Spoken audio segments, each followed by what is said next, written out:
Prosseguindo no estudo de História da Igreja, estamos no livro 3,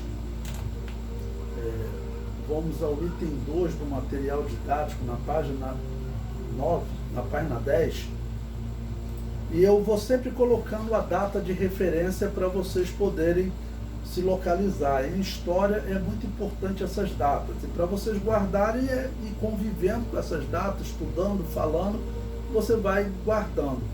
Bom, nós começamos o estudo no ano 1000 da Era Cristã, e cerca de, então, 54 anos depois, no ano 1054, ocorre o Cisma do Oriente.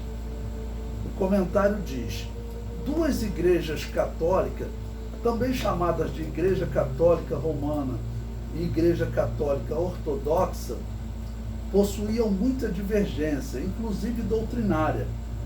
A Igreja do Oriente era totalmente governada pelo imperador. A Igreja Católica Ortodoxa era e é tão política que, ao ver o Império de Constantinopla cair nas mãos dos muçulmanos no ano 1453, ou seja, cerca de 400 anos à frente, tá ok? Essa igreja procurou outro poder político, no caso o imperador da Rússia, e ofereceu a ele seu novo líder da Igreja Católica do Oriente. Ou seja, a Igreja Católica do Oriente, ela assumia essa condição de submissão à política dos homens. A Igreja Católica Romana é que está tentando superar isso, né?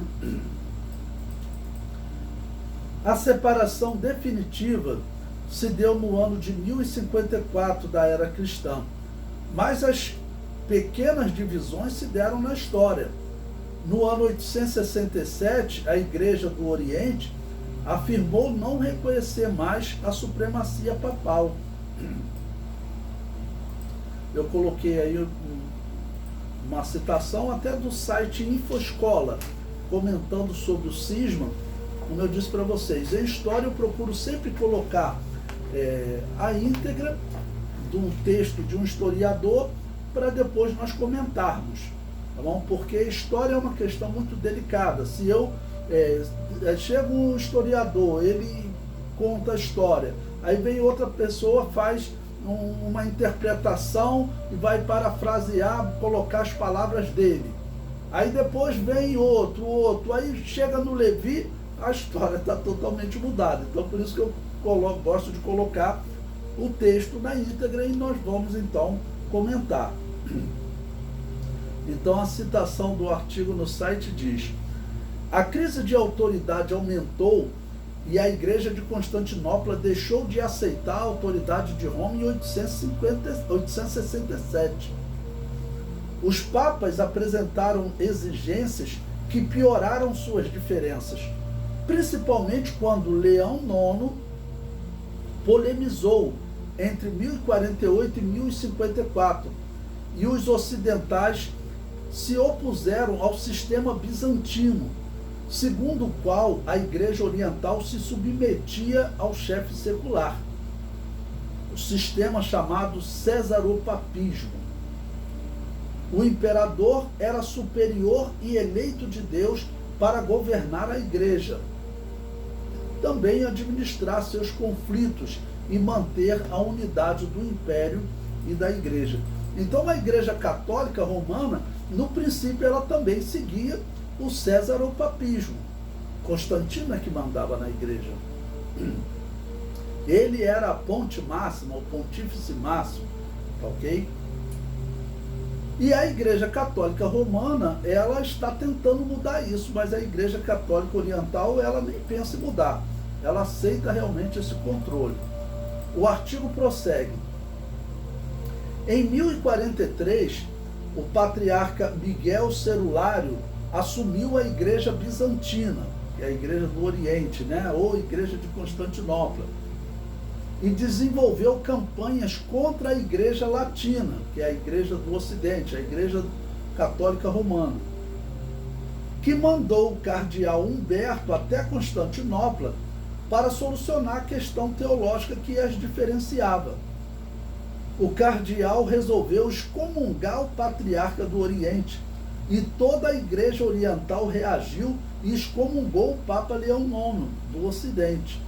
Esta ruptura ou dissensão ficou chamada como Cisma do Oriente, ou o Grande Cisma, que originou a Igreja Ortodoxa, ou Igreja Católica do Oriente, separando-se da Igreja Católica do Ocidente, a romana.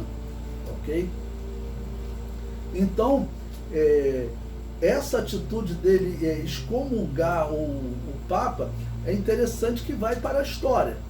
Porque, por exemplo, o Papa, a Igreja Católica Romana, excomungou a grande autoridade religiosa da Igreja Católica do Oriente, que era chamado de patriarca. Ele recebeu esse título para ficar abaixo do Papa. Tá bom? Mas, como o representante do Papa, a Igreja Católica Romana, excluiu eles também excluíram o Papa. Segundo a crença deles, as pessoas excluídas, eles vão todos para o inferno. Ou seja, segundo essa crença deles, todos os católicos, romano e católico, ortodoxo, desde esse cisma, que já vai fazer 1000 anos, né? Foi no ano 1054, nós estamos no ano 2022. Quando chegar no ano 2054, vai fazer 100 anos. Ou seja, todos os católicos, sejam romanos, sejam orientais, nesses quase 1000 anos, estavam indo para o inferno. Recentemente, o Papa Francisco, ele fez as pazes, né? Com o Papa do Oriente, ok? E assim, eles retiraram as exclusões com o Patriarca do Oriente. O Patriarca disse que o Papa não está mais excomungado, e o Papa também disse que o Patriarca e os seus membros não estavam mais excomungados. Mas eles teriam que agora explicar como ficaram então essas almas excomungadas nesses quase 1000 anos. Porque, segundo a crença deles, foram todos para o inferno.